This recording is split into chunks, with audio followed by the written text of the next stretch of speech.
நண்பர்களுக்கு வணக்கம். இந்த பதிவு எதை பற்றினா, நம்ம வீட்டில் வச்ச நண்டு குழம்பு தான். இந்த நண்டு நம்ம கடையில் வாங்கின நண்டு கிடையாது. நம்ம வீட்டை தேடி வந்த நண்டு, நல்லா கொழுத்த நண்டு. கார்த்திகை மாதம் கொழுத்த நண்டு வலையில் தங்காதுன்னு சொல்லுவாங்க.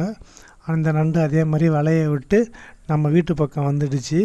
நம்ம கண்ணில் அது மாட்டிடுச்சு, அது கண்ணில் நம்ம பட்டுட்டோம். அப்புறம் என்ன பண்ணுறது, அதை எடுத்து இந்த மாதிரி இட்லிக்கு தொட்டுக்கிறதுக்கு நண்டு குழம்பாக வச்சிட்டோம். ரொம்ப அருமையாகவும் சுவையாகவும் இருந்துச்சு. இந்த கார்த்திகை மாதத்தில் கிடைக்கிற நண்டு நல்லாவே ருசியாக இருக்குன்னு சொல்லுவாங்க. அதுக்கு ஏற்ற மாதிரி இந்த நண்டு குழம்பும் ரொம்ப அருமையாக இருந்துச்சு.